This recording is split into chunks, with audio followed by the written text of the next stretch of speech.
Got it. Okay. Nice complex. I saw that they were doing some work in there. I noticed last week. I don't know, maybe somebody knew about that or.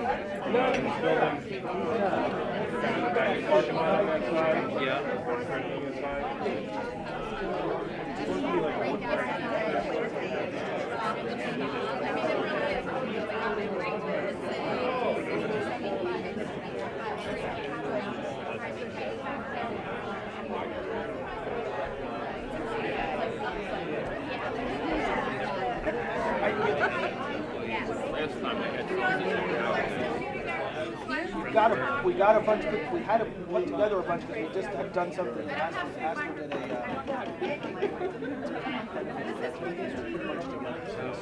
we could do is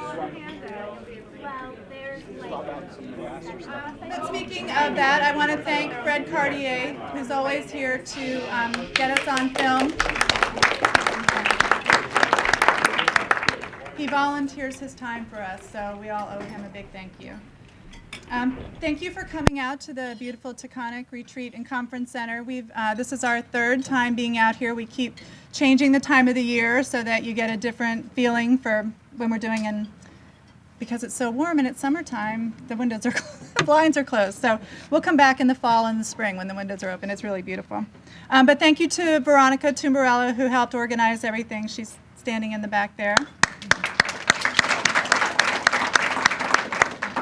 I just wanted to take a moment to introduce my intern this year, Miss Karen Kirker, who's right over here.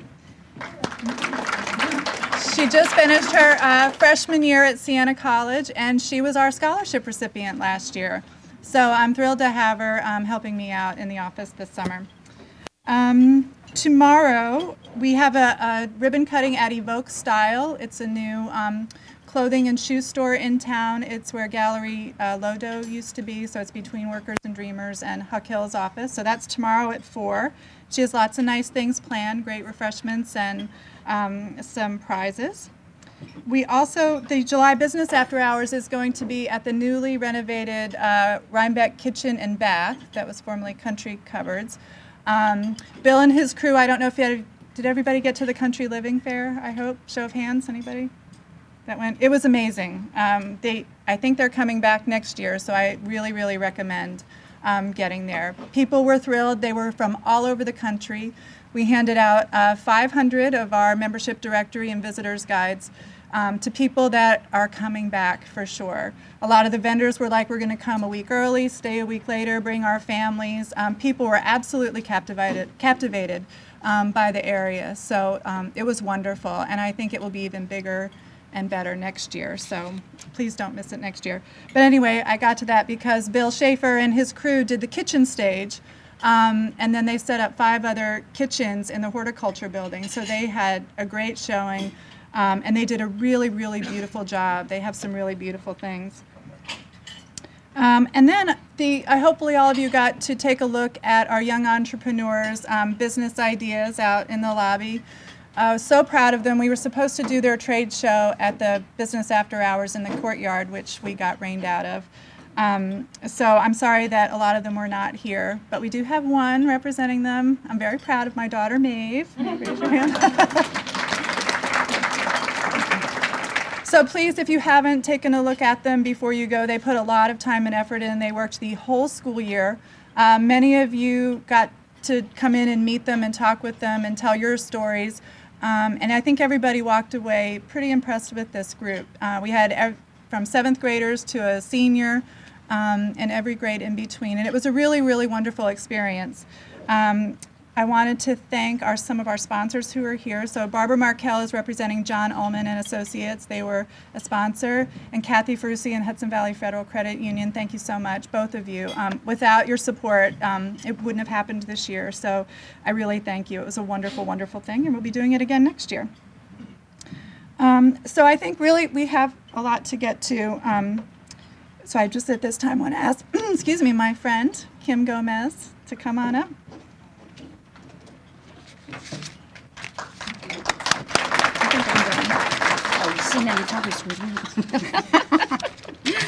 I just want to thank my girl, Colleen.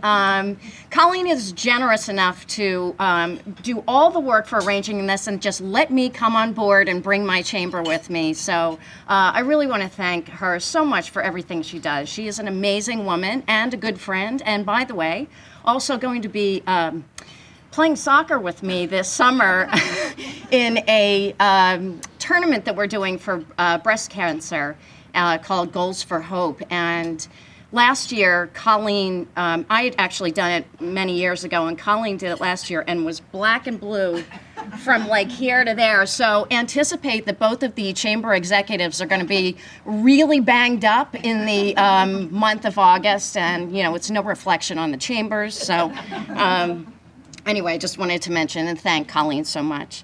I'd like to thank my two board members that came out today, Ed Pruitt, our Director of Business Development, and Sean Jones, our second VP. Sorry, Sean, I forgot where did he disappear to? He's not even right there. He is. Thank them both for coming out today. And on top of that, Colleen actually wrote my script today, so this is really well taken care of. And I just wanted to mention we have a mixer of a couple of things. We have a sculptural exposition that we just opened last weekend. It's an exterior exposition. You're going to hear a little bit more about that from Carrie Fewer. But it's up in the village of Red Hook right now, and we would encourage everybody to just take a walk at your leisure sometime between now and mid-November. You can take the tour, you can pick up the maps at both the Red Hook Can gallery, which is right near Village Pizza, or our chamber kiosk, and actually we're going to be providing them in the Rhinebeck kiosk as well. So you can take that tour. It's a really neat thing. It's the first time that we've done anything like this, so we're pretty excited about it. And take a look at all the new things that are going on in Red Hook. And we have a mixer on the 29th of August that's going to be happening at Richard Lyle's Gallery, which is in the center of Red Hook also, in the village. That's going to be 5 to 7. And that's it for right now. The summer's going to be a little quiet. I'm leaving for vacation in a few hours, so I'm pretty much out the door right now. But thank you once again, please, for having us here today, and that's it.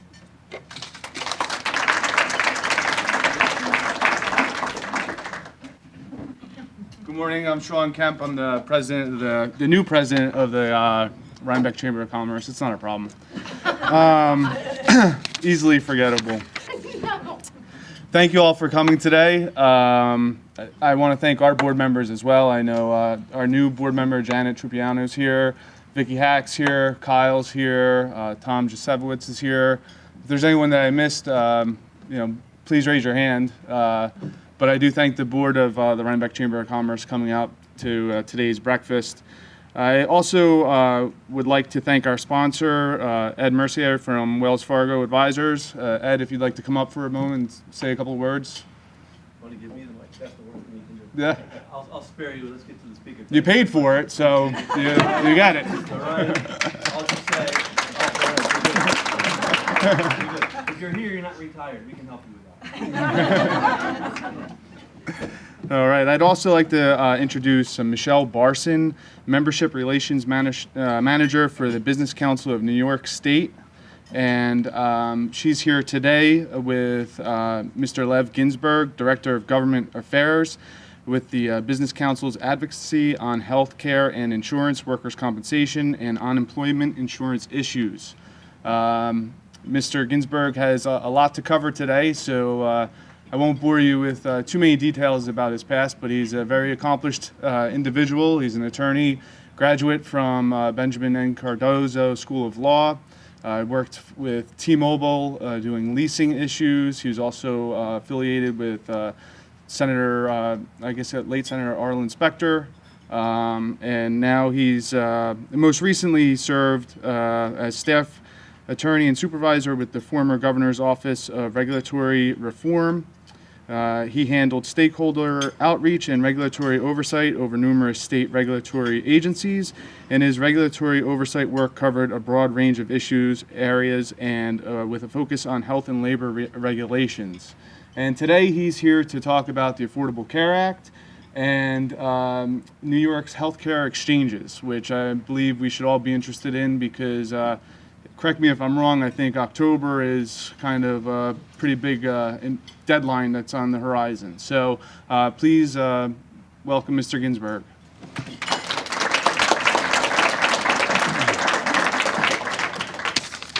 Good morning, everyone, and I forgot my glasses. Before lunch starts, I'm going to pass. See you fine. I'm going to pass this around. Put your business card in it, and I will send you the presentation afterward. And then people ask for it, so it's a little easier way to get it. My glasses are so dirty I can't really see anybody with them on. Anyway, so if you do have questions, raise your hand, and I'll notice the hands. Blobs, and they do this, and then we're good. Thanks for the introduction, and thanks for having me here today. I hope everyone can hear me. I came today to talk about, namely the ACA, the Affordable Care Act, otherwise known as Obamacare, and sort of how it interplays with small businesses and even large businesses. Usually I start out to sort of understanding the crowd. I got in trouble a couple of weeks ago because a lot of times I focus on small business. And I was in a room, there was about 100 people there, and I asked how many people work in a business with, under 50 employees, and one hand went up. And I said over 50, and then the rest of the hands went up, and I said, well, my slideshow is useless, so let's just take questions. So just raising a hand, how many people are in small businesses, which would be those with under 50 employees? All right, good, we're golden. So those of you that your hands aren't up, sorry. We'll discuss that too. But, and I apologize, I'm going to go to a pretty quick clip because I've got to get out of here. I'm going to make myself really important sounding. I have a 10:30 meeting at the governor's office, so, it's kind of big deal. Got to get out the door. I'm meeting with, the 9th level down, of course, in the governor's office, so don't get too impressed. So the Business Council, and Michelle will, she's already done that for me. Thank you. So the Business Council, some people think of us as sort of the state chamber of commerce. You're all obviously very familiar with your local chambers. You deal with all sorts of local issues. One of the things that I think is really important for people to understand is that so much of what drives the issues surrounding your businesses are driven on a state level and sometimes, frankly, a federal level. So what we do is we represent about 2,600 member businesses around the state. Hopefully some of you, if you're not members now, will think about joining, and then we can have that many more members. And we represent business interests in front of the state government.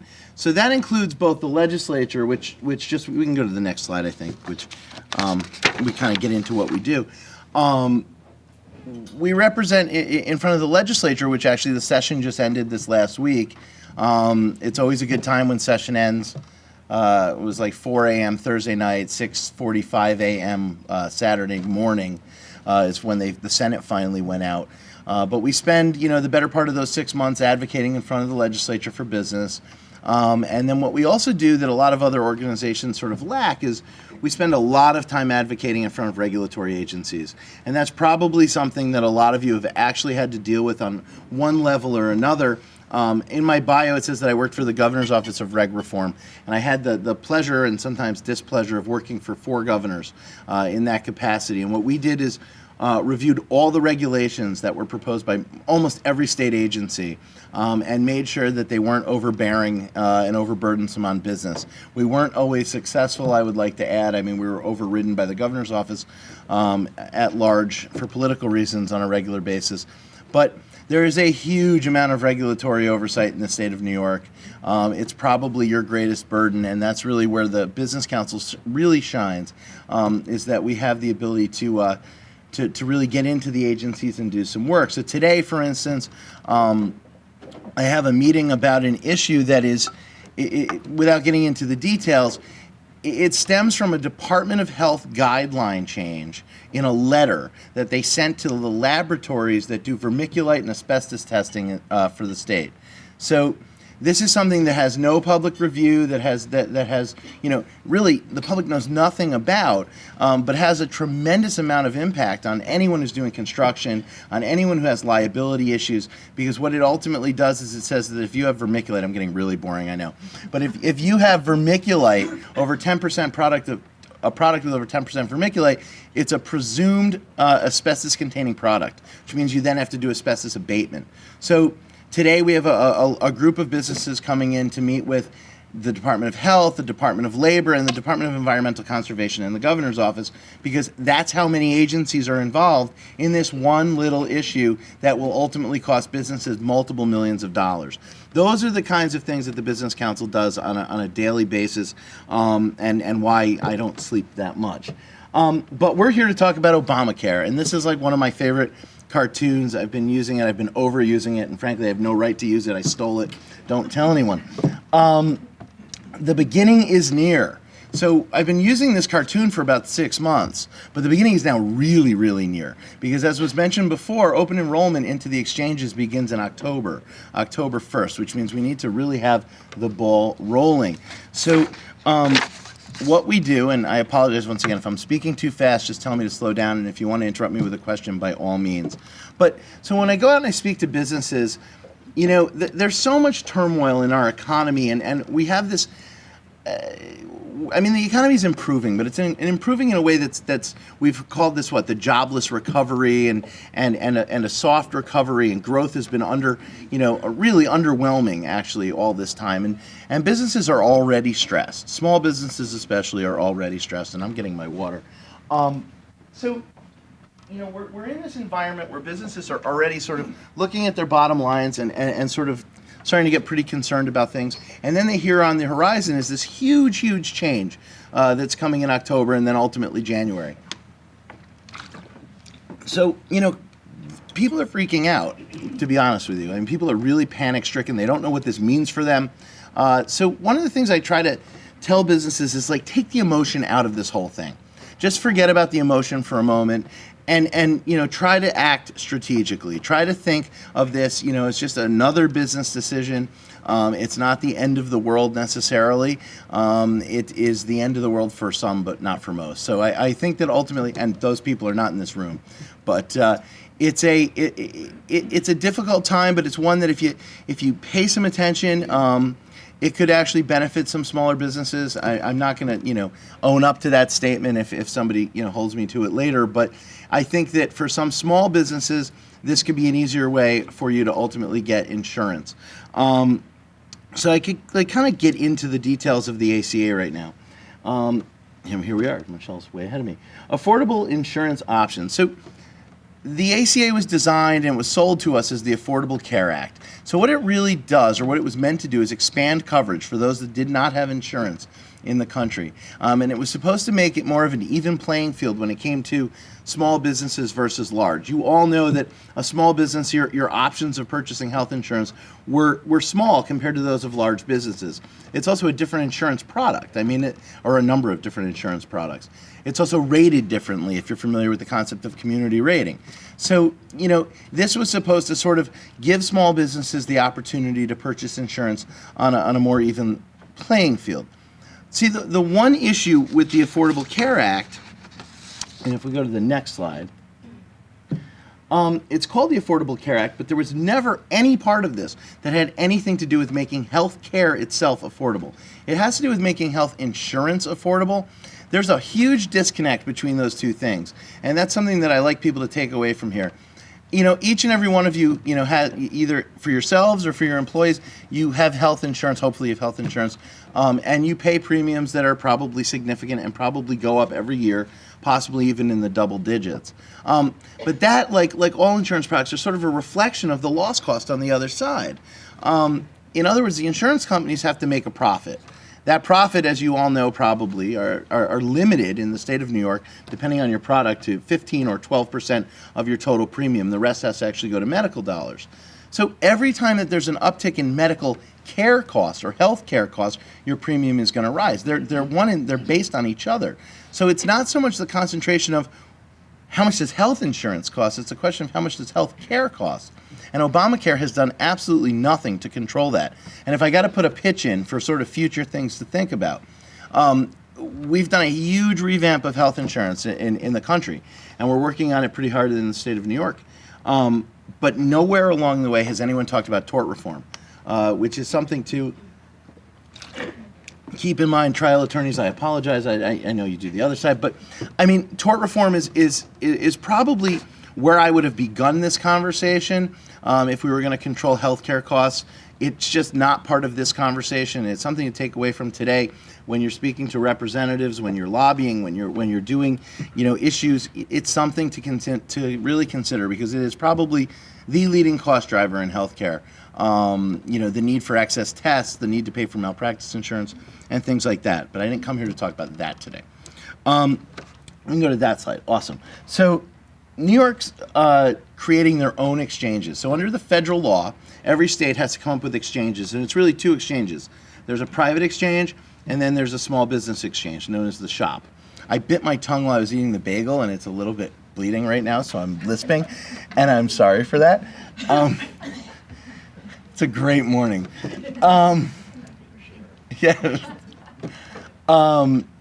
So in any event, the states actually had an opportunity to do one of two things. You could sort of buy into the federal government's creation of a plan, or you could do your own.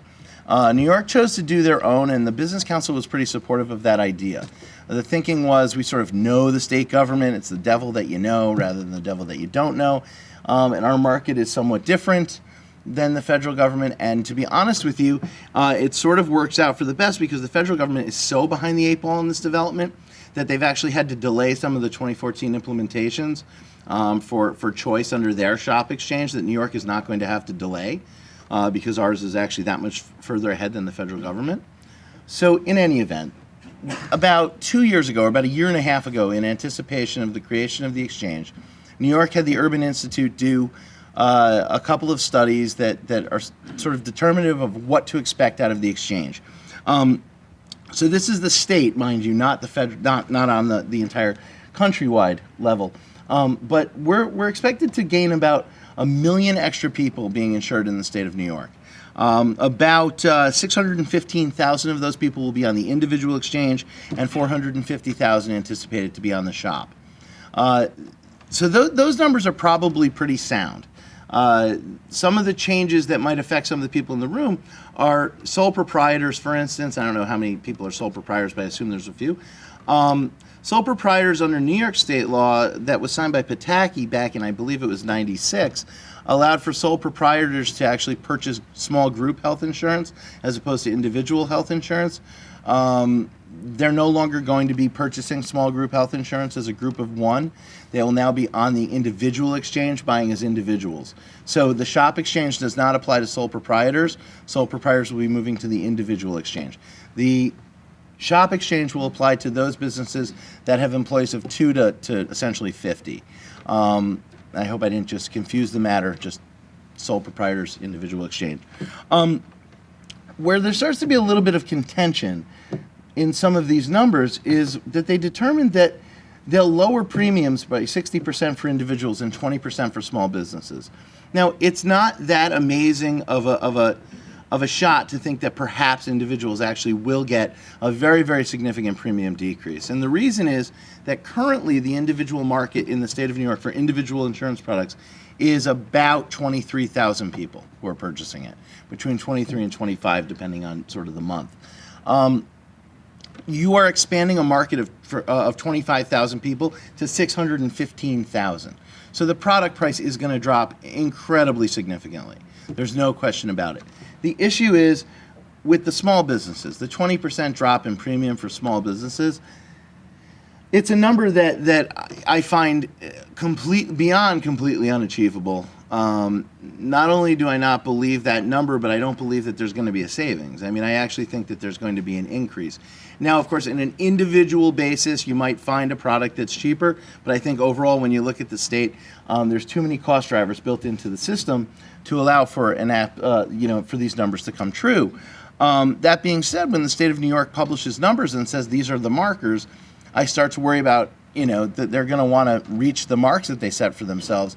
And going into the future, are we looking at manipulation of markets? It is a concern of mine, and it's something that we'll continue to look at. So about 3/4 of the people who will be on these exchanges, it's okay, you can go to that one. 3/4 of the people who will be on the exchanges are going to be eligible for one subsidy or another. So that really gets to the heart of the ACA. Frankly, it gets to the heart of most insurance matters and health costs, because what it really is about is a cost shift. It's a burden shift. It's a socialization of cost. And I don't mean socialization in the Karl Marx and Engels kind of way. I mean socialization in just really spreading it across. So when you look at the ACA, I think personally that it is probably one of the greatest wealth shifts from the young to the old that we've ever done in this country, much more so than even Social Security, because we're essentially mandating people to buy insurance that may or may not need it. Young people who don't go to the doctor, young people who don't necessarily. When I was young, I had a catastrophic plan that was, I mean, it covered next to nothing, but I never went to the doctor. It was irrelevant. But today I'm going to be mandated to buy a plan as a young person. And the reason is because you have to broaden the risk pool to allow for all of the other people to come into that risk pool who are old, using more resources. And the same thing sort of goes to cost. We're going to be subsidizing people on the individual exchange. We're going to be subsidizing actually some small businesses with certain tax cuts. But, that money has to come from somewhere. It doesn't just appear. So who's going to ultimately pay it? Well, it's the general payor in the state of New York. It's the general payor across the country. And that's typically employers who pick up the bulk of that cost. So, that's really where our concern comes in. So we start to look at the estimates versus realities. And, wow, I really am low on time. So basically, in a nutshell, I'm going to really start nutshelling this, but in a nutshell, how do we do this? We accomplish this through a whole bunch of new taxes. So the ACA, and I didn't list them all, but it has something called the HIT tax, the health insurance tax. I don't know if anyone has even anyone heard of it? Health insurance tax? Okay, the health insurance tax is a very interesting and bizarre tax. Most taxes, you set a tax rate, 8%, 10%, whatever. Whatever the income is, you tax it at 10%, you have what you have in your coffers, you make your budget. This basically said, okay, we're going to need $8 billion in year one to do the subsidies. So what we're going to do is we're going to tax health insurance providers on a per capita basis for all of their insured lives. It comes to about $400 per person, per premium. It's about a 2% policy increase in the state of New York per policy. And what it really does is it takes every single insurance company in the country, divides them by the number of people they have insured, and then that's the amount you pay. So here's something that's pretty interesting. Large companies, like the names that we all know, Fortune 500 companies, they don't buy health insurance from companies. They self-insure. They're not part of this tax structure. They don't pay this tax. So this totally disproportionately affects those of you that buy health insurance. And quite frankly, there's a bunch of companies that are sort of on the cusp of talking about going to self-insurance because of so many of these changes. And it's becoming a viable option for some, as long as you have enough money to reserve around it. But each company that sort of drops out of purchasing insurance is one less company that's going to have to be paying per capita of this tax. Less people in this pool, the higher that tax is per capita. So this is really a tax on small business. At the end of the day, I know we're actually taxing health insurance companies, but once I said they have to make a profit, they're limited in what their profit can be. This is going into your premium. End of story. Transitional reinsurance taxes. This is actually on those self-insured companies. It's $63. You can see it's a varying amount each year. The thing I didn't mention about the HIT taxes, that's also varying each year. Starts here, and in 2014 it will be $14.3 billion. So that $400 per individual will go up. What is that? That's like all like 70%. So that'll go up even more. So you can expect that will be built into your premiums for the next several years under this. So you can see some of my concerns about saying that we're going to have a 20% reduction. Other ACA taxes is the next slide, Michelle. Thanks. So the comparative effective tax, these are not that exciting. They're $1 per member, $2 per member as they go up next year. But there is no ceiling on these. So we don't know where they're going to go. I don't anticipate that they're going to be unbelievably huge, but it's just that much more tacked on. They could go to $10, $12, etc. And then the Cadillac tax plan, which the Cadillac health plan tax that actually makes headlines. People talk about that one for one reason or another.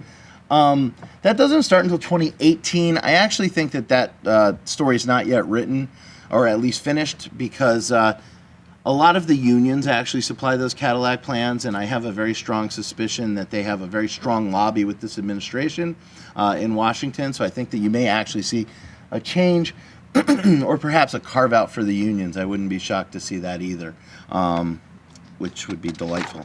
So all of this, frankly, in the state of New York is on top of what we already pay in health insurance taxes. So this is all, once again, built into your premiums.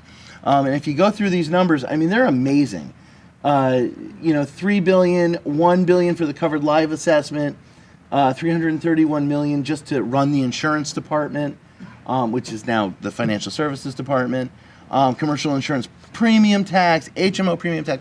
It's $5 billion worth of taxes. That's just state of New York taxes.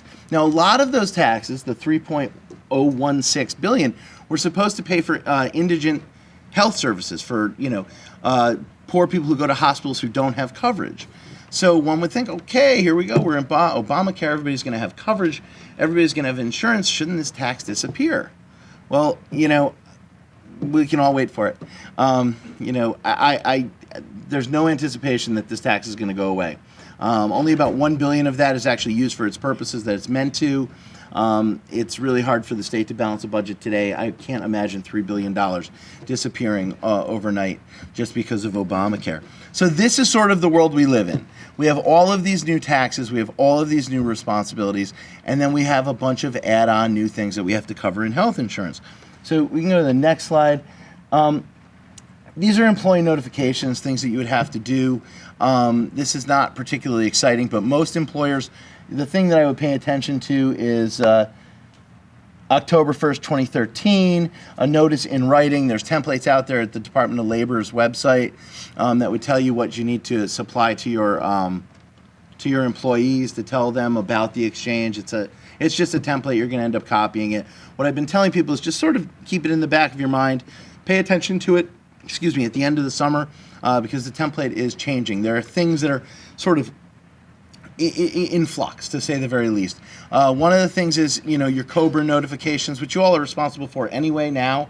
COBRA is another one of those federal laws that should really be disappearing under the ACA, because there's no reason when we have health insurance portability under the exchanges that we would need COBRA. It doesn't even make sense. It was meant to protect what the ACA is, protect people from what the ACA is already solving. COBRA, though, gives the federal government a pretty good opportunity to look at your books, so I wouldn't bet on it disappearing tomorrow. But anyway, stay on top of that stuff. Check out DOL's website. You can check out both the states and the federal government. And there's a lot of good information on all of this stuff on the IRS's frequently asked questions, because really the IRS is sort of the oversight group on the federal level. And I know I'm jumping around. I'm just trying to get out as much stuff as I can in my limited time.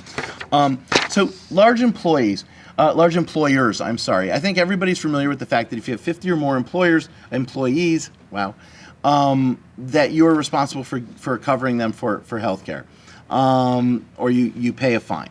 And we could certainly go through this really quickly, but all the information's here. Michelle's actually going to send this out to the email list, so you can sort of have this stuff. So I'm not going to belabor the points. But basically, if you have more than 50 employees, you're going to have to pay for insurance, or you're going to pay a penalty. There are things that are important to remember is the affordability test. The affordability test means that the insurance that you offer to your employees has to cost less than 9.5% of their take home. So it's really 9.5% of household income, but the IRS has determined that there's no way for an employer to know that. So you're going with the individual employee, and it's being based on a single plan for just that one employee. So if you offer family coverage, but that's more than the 9.5%, that's okay, as long as the individual coverage is 9.5%. leads us to an interesting little side note. And the side note is that the federal government made this determination to base it on the individual plan, the 9.5, the affordability test. And that's great. It's great for employers, and it was the right thing to do. However, there's a large group of people out there, the dependents of these employees, that are now in a really weird little, warped zone where everybody else in the world can go on the individual exchange and get subsidies if they make, up to 400% of the poverty level. But these people cannot get those subsidies because their spouse, parent, etc., has affordable care given by their employer. It's early morning. Yes. Is it including part-time workers? Part-time. No. Work full-time to get Work full-time, but full-time under the ACA. Thank you for the question because I am just running. Full-time under the ACA is 30 hours. So your traditional full-time employee of 37 and a half or 40 hours or 35, depending on your business model, they are not, they are full-time, but so are those that work 30 hours. And it all is based on your 2013 numbers, not your 2014 numbers. So it's something to be thinking about today. There's a lot of companies right now that are sort of shifting their hours. They're making their part-time employees be something up to like 28 hours, and their full-time employees are 35 hours. Very distinguished roles, and they're moving them into those roles today, which leads to another whole host of questions about COBRA, which we'll cover some other day. Yes, ma'am? How does this affect New York State programs like Child Health Plus and Healthy New York? Healthy New York is going to disappear. Child Health Plus is not absolutely disappearing in the coming year. Child Health Plus, I believe, will still be available. Healthy New York is being phased out because it's really not necessary. The reality with Healthy New York is that it was a lesser plan. It was very good, don't get me wrong, and was a very good way for small employers to offer health insurance. But the range of coverage of Healthy New York was significantly less than that of some of the plans that will be available on the exchange with subsidies. So at the end of the day, it became pointless to force health insurers to write these plans. So you're going to be able to get better coverage, in fact, for probably less money, or like kind money, I should probably say. Is that answer? Child Health Plus. Child Health Plus is one of those things that falls under like the CHIP plans on the federal side. That is not actually going away right now. I think that there's going to be modifications to it. I'm not 100% sure of all the changes, but I believe that will continue to exist for the time being. And I'm trying to remember exactly how that rollout works, but to be honest with you, I'd be making it up right now because it's just not clicking. There were some modifications to it, but that program is still there. But the reality is that all of the people that were sort of depending on these programs should arguably be able to get coverage on the exchanges that would be affordable in the and the numbers have changed. Your Medicaid eligibility has changed. It's gone up to 140% of the poverty level, so more people are actually going to be eligible for that weren't before. And your subsidy levels on the exchange go up to 400% of the poverty level, which is an enormous amount of money, actually. It's like $90,000 income for a family of four are still going to be eligible for some subsidies under the individual exchange in 2014. I mean, that's in upstate New York. That's not small money. In New York City, you're pretty much poor. But where I come from, I didn't have any friends whose family made anywhere near that, to be totally honest with you. So anyway, I'll go back to this for a moment. We can go to the next slide. So what you really need to do is figure out how big your business is, because you might think that you don't have 50 full-time employees, but because you also have to count in your count the hours worked by part-time employees, and it becomes known as the full-time equivalency test, you have to run the test to make sure that you're not above 50, to make sure that you're not mandated at above 50. So I actually have on the next slide, which once again we'll send out. I'm not going to go through the math here because I can't even count.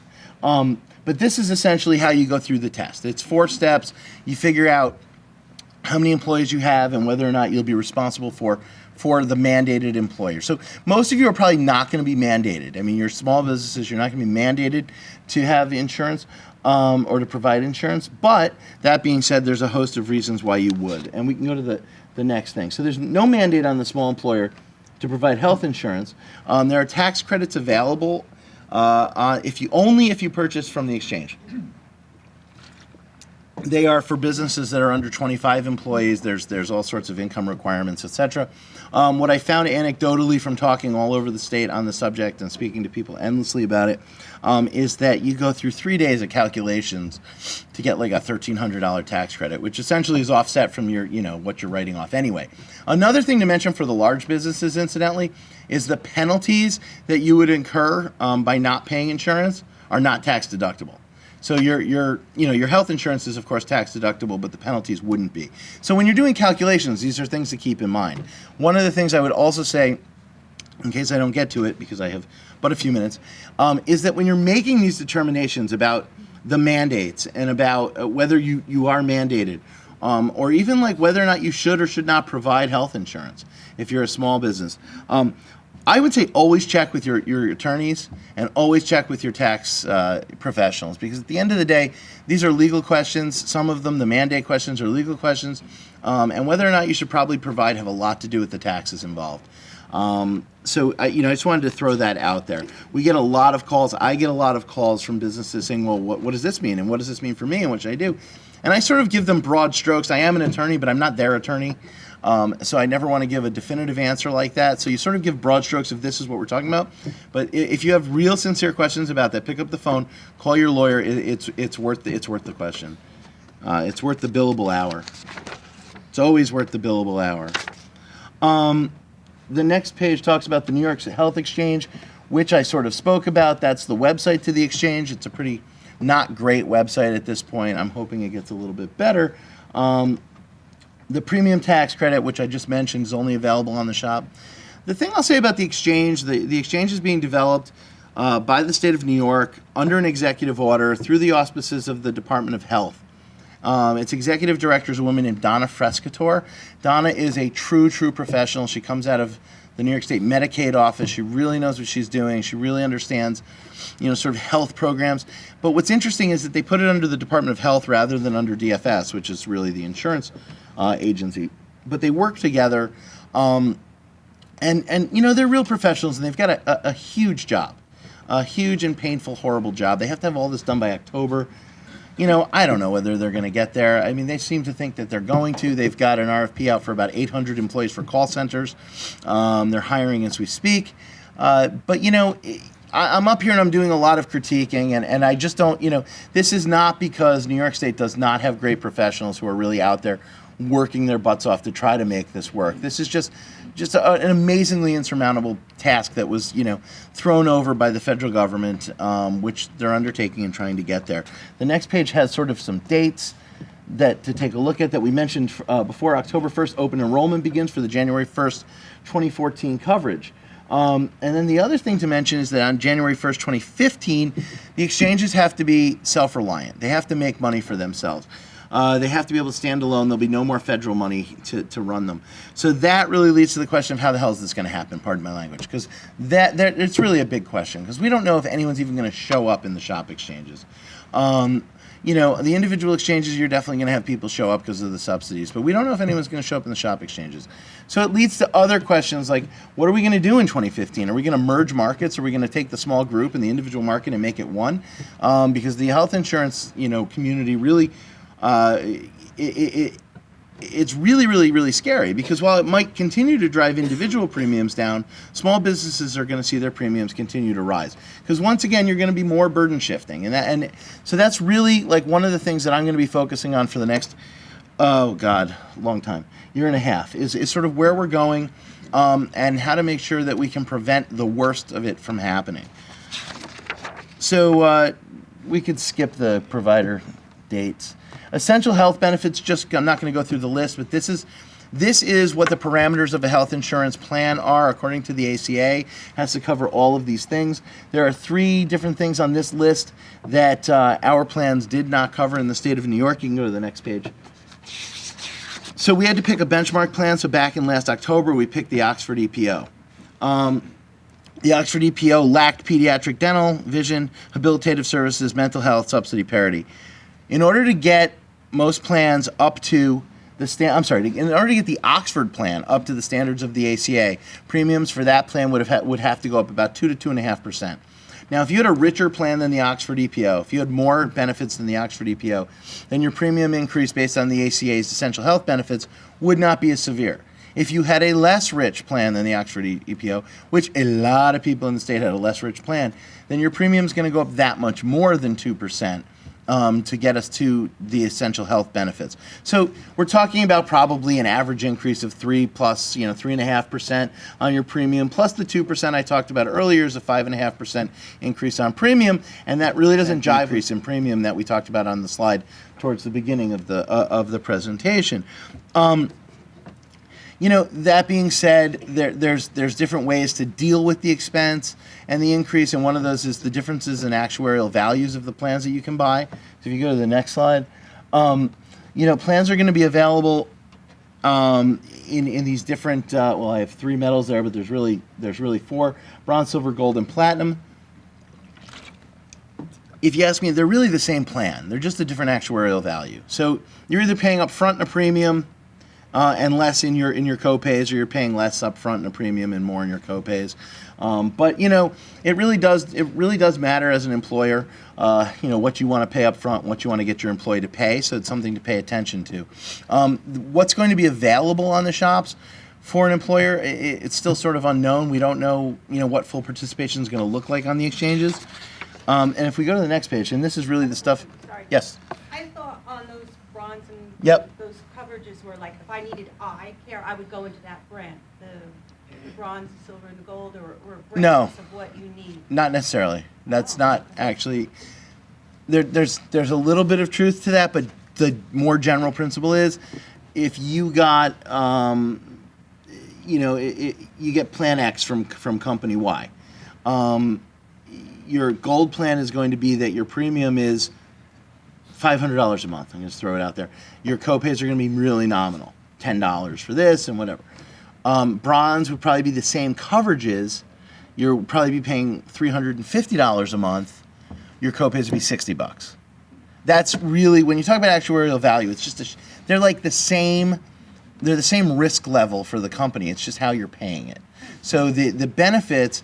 And I didn't want to get into too much of the minutia like pediatric dental, which could be a standalone insurance rider, and things like vision, which will also still be variable because those will be riders. There is some truth to what you're saying, but basically what those metal tiers mean is how much you're paying up front and behind. You're going to have choices of a host of plans at a host of metal levels, and not every plan, incidentally, is going to have every metal level. I'm not going to get into all that detail today. The reason for that is, if you've got like a really good plan, you don't want to be like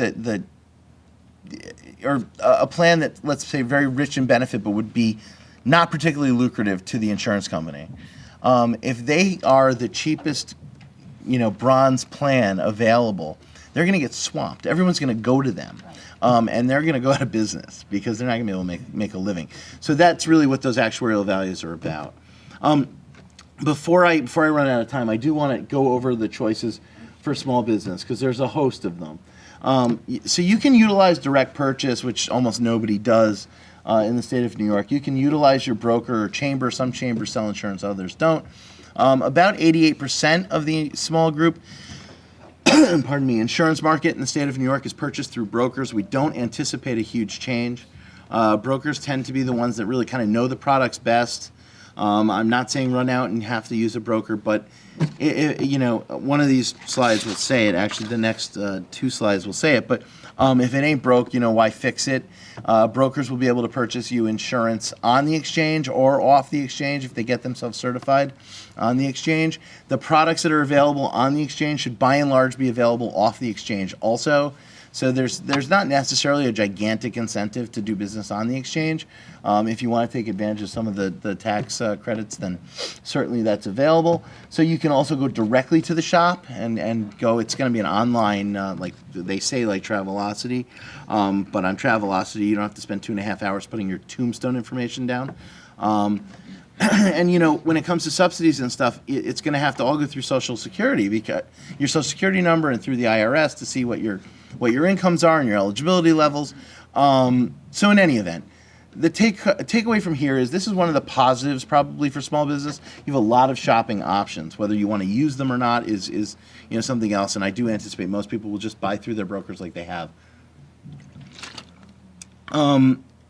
Choices for small, the next one. So if you go on to the exchange, and there's also private exchanges, incidentally, not just the public exchange. There are private exchanges kind of jumping up all over the place.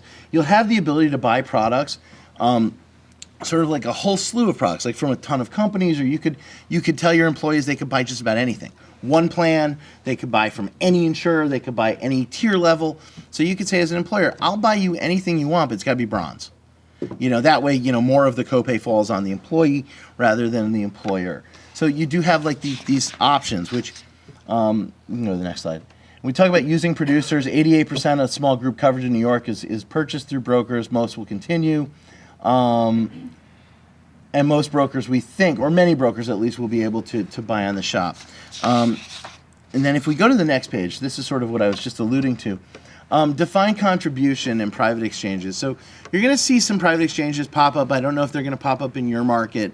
Some brokers are developing them.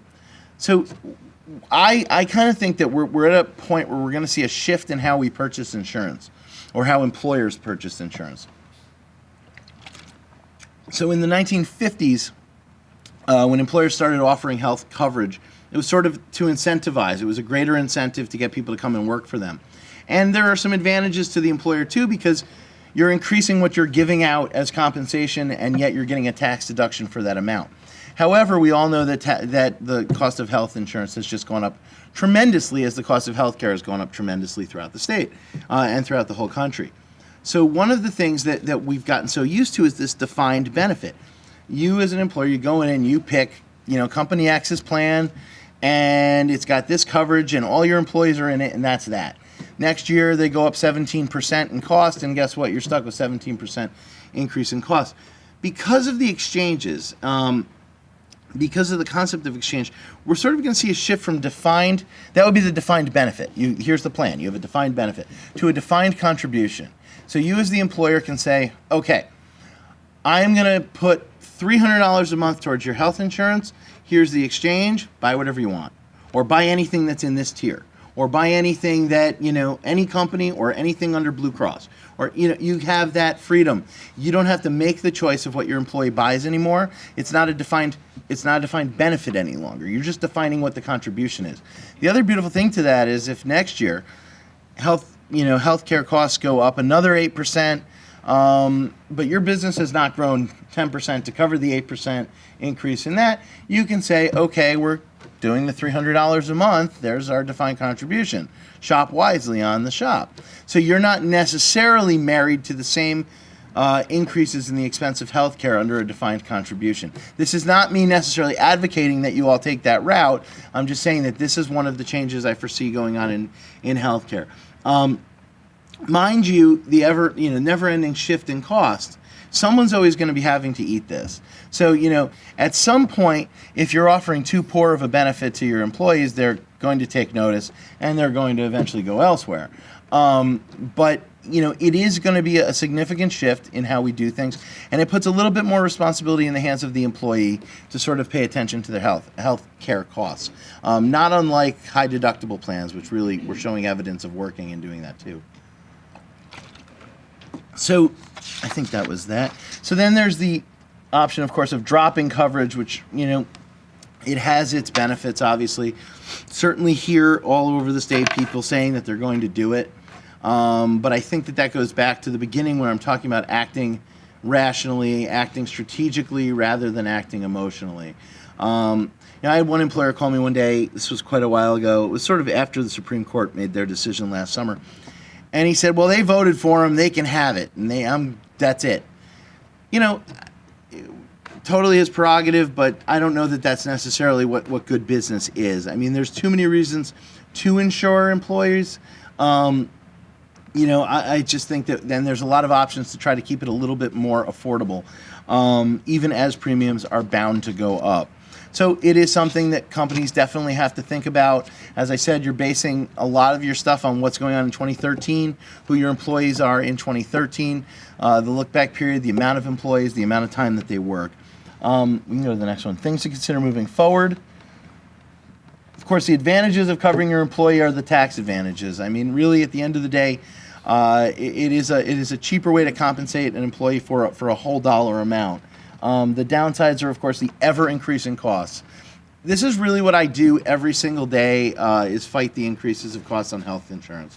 The endless mandates that are put on. So one thing I think worth noting, the good news is, because I'm not delivering a ton of good news, I recognize that.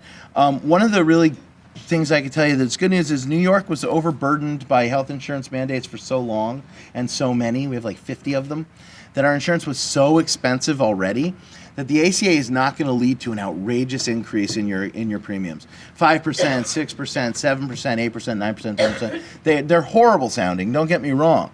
But if you were in Alabama, you'd be looking at 157%. Because they just weren't mandated to cover all these things before. The other good news that I can tell you is that anything that doesn't fit into that Oxford EPO, our chosen essential health benefits plan in the state of New York, anything that's not already covered by that the state of New York then mandates, the state of New York has to pick up the tab for the subsidies of all of those people who are being insured under that for those products. So that suddenly comes out of the state budget, and that means that legislators think twice about passing more mandates. So this session, they really only passed one. I mean, it depends on how you categorize a mandate. I'm going to be a little less liberal on that categorization. They passed one mandate, which will have a minor cost. So it's actually made my job on that end a little bit easier. The bad news is they will keep doing it on workers' comp because employers pay that 100%. So, the good times keep rolling for me when you have these issues. But these are the things to sort of, walk away with, is that, it's not absolute peachy keen for sure. It's also not absolutely the end of the world.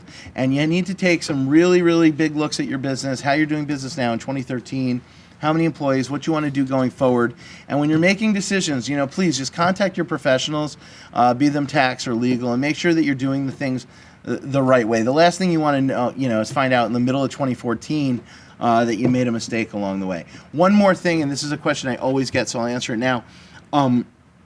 If you're already enrolled in a healthcare plan and your re-enrollment date is, I don't know, July or something, or let's say June for that matter, whatever it is.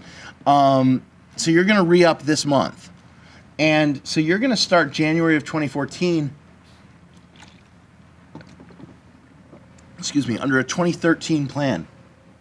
So, people are like, well, what happens on January 1st? Are we going to be responsible for all this stuff? You're not responsible for all of the ACA stuff until your re-enrollment post-January of 2014. So the one caveat to that, of course, is if you are mandated to have coverage and you have an employee that actually does not have affordable coverage and goes and gets a subsidy on the individual exchange, you're supposed to not be responsible for the penalty, up until your re-enrollment period. However, I can't imagine that the IRS is going to get their act together in time to make sure that you don't get penalized. So it's something to keep in mind in the back of your mind. You may get this penalty, but I think that you'll have a presumptive defense that you weren't responsible for giving them affordable insurance until your re-enrollment period. So I know that was a little bit confusing, but that's a question that people always have. Yes? On the 90-10, 80-20 on the different metal plans, Yeah. Is there a maximum out of pocket? There is a maximum amount of pocket, you mean for the employee? Yeah, if you rack up big If you're a medical small business and you're bills, employee, like the insured individual. but is it a small business? Small business, yeah. There's no mandate. You don't have to do anything. You don't have to give them insurance. So But if they have insurance, say I buy the platinum plan. there's no anything. You're not required to give them anything. So anything you give them is fine. Small business is not mandated to provide insurance for their employees. So there is no minimum maximum of anything. You could give them $1, you could give them $0, you could give them everything. No, I'm talking about from the insured side, like medical bill side. Oh yeah, no, there are no. They're actually in here somewhere. I'd have to look them up. It's like, give me 2 seconds. Because I'm on a $3,000 deductible with a $5,000 out of pocket. Is it going to look like that? It can.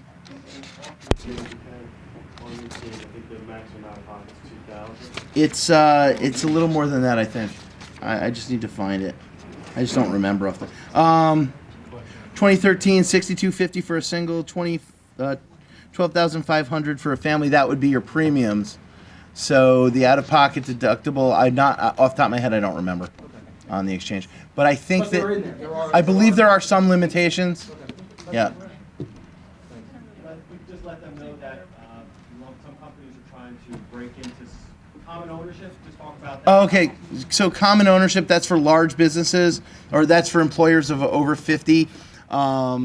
If you have common ownership, you're going to count all of those employees together. And common ownership will follow the same rules that the IRS uses for tax purposes, for 401k purposes, and things like that. So you basically, a good prime example would be a guy that owns like 5 Dunkin' Donuts. And each Dunkin' Donuts only has 12 or 13 or 15 employees, but all told, there's 75 employees. Going to be responsible for insurance for all of them. And then there's a further breakdown. So if company, Dunkin' Donuts 1 has insurance for everybody, and 2 and 3 don't, you're going to be paying the penalty on 2 and 3, but not on 1. So there is some complexities involved in there, but generally speaking, if you have any common ownership businesses that would be considered common ownership under general IRS principles, you're going to be responsible for that whole grouping of employees when you're counting up to 50 to see if you're a large employer. Did that cover that? Yeah. Okay. I could take one more, and then I really got to run, and I apologize. I just wondered if the Business Council were doing anything to help with the defunding and repeal of the law. Well, so the Business Council of the State of New York is a New York lobbying organization. I'm a registered lobbyist with the state of New York, not with the federal government. I lobby the state legislature and the governor, etc. The repeal of the law is a federal issue. And quite frankly, I think that this is me speaking and not the Business Council, but I think that it's a real uphill battle to the point of, perhaps moot. It's not happening. And, it would be inappropriate for the Business Council to be too terribly involved. I mean, what's important to me is that you walk away from here knowing what you're facing, knowing that, wow, this health insurance tax, for instance, which is going to be $400 per premium, that's a federal tax. Leave here and call your congressman and say, this is outrageous. This should be changed by all means. But that's not our focus because, we're a state lobbying organization. So what we're trying to do is mitigate the pain for New Yorkers, which is, it's quite a charge. There are certainly organizations doing it. I think you're going to see every Republican running on that platform in the next congressional elections. But there's not much that we're doing on that level, and we're really concerning ourselves with sort of the New York exchanges. It's not that I've taken no action on the federal level, but it's not sort of our ballywick. So anyway, I apologize for having to run so quickly. I usually like to stay and take questions for as long as I can, but I got to get back to Albany. Michelle is going to email out, I think that everybody gave her their business cards. She is going to email out the PowerPoint. Perhaps I might enhance it a little with a couple other slides because then you can look at it. If you have questions, you can certainly reach out. And I'm not doing a shill for membership, but one of the things I think it is important to note is, the more businesses that are members of organizations like your local chambers and the Business Council, the more voice that we have. It's easy to get forgotten in the mix because we're talking about, millions of people who are getting health insurance, but nobody's paying attention to who's paying for it. And it's everybody in this room. So anyway, thanks to you all. Thanks for your time and your attention.